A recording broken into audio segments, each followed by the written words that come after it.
Developing a cultural appetite has everything to do with your perspective and your positioning towards other cultures and other cultural attitudes and behavior needed to be successful in the business world. In addition to developing a cultural appetite, fostering a cultural appetite helps you develop a cultural compassion for others. And it's necessary to have this cultural compassion as you go into business, or if you are already in business or a leader of individuals in a global landscape. And so this cultural appetite teaches you to not only tolerate individuals, but it teaches you how to own your own self.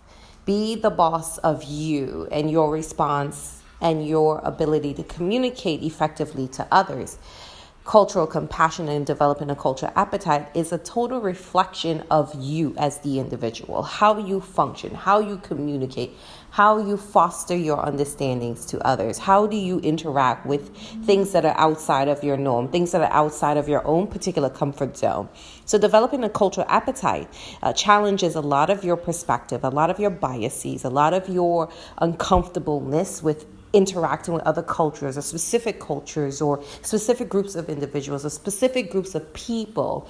You come to be challenged by your own cultural understanding, by your own cultural appetite. And having this insight is necessary for global business. Having the insight of your own self, manning your own perspective is necessary for moving the cultural conversation forward, for bridging the bridge and creating a foundation open for you to see others truly for who they are and give them an opportunity to grow in their own potential. Now, a lot of the cultural landscapes around the world are conditioned a bit differently. Some are conditioned individualistically and some are conditioned for other types of family-oriented social abilities and social connections. And so really, truthfully, what is really our own perspective in leading an organization and leading others with a particular type of mentality? And so developing a cultural appetite has everything to do with perspective, how you see others and how others see you. The best part about creating a cultural appetite and cultural understanding is that you are transformed. You are challenged with a new perspective. You are challenged with new behaviors, new attitudes, new insights into your cultural response and your cultural levels. And the key is to evolve, be an evolution of change of what's happening in the world. Really, at this point, your values are challenged. You are challenged. Your value system is challenged. And how do you respond to this value system? Do you take it for good? Do you use this power for good? Do you use this power for evil? So there's two challenges that occur when you develop this cultural appetite. It is, what do you do with it? A lot of it is individualistically your responsibility to determine how you use your cultural appetite. Having this cultural appetite, having your guard up or letting your guard down, being open to something new, being open to change, being able to put limiting beliefs behind you, using culture as a stopping, as a barrier to relationship building is a poor insight into using culture and the cultural appetite that you can use for good.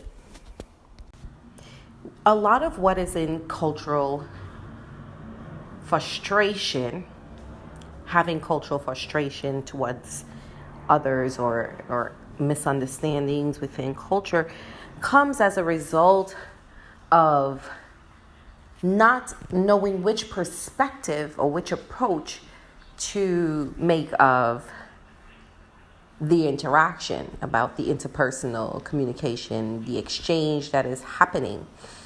And so developing a cultural appetite, you will experience frustration, but overcoming that frustration is met with deep reflection, self-reflection, in how you respond to others, how you approach others. What tactics are you using to ensure that you remain calm, cool, and collected when interacting in high frustration? Cultural appetite is not to say that there is acceptance.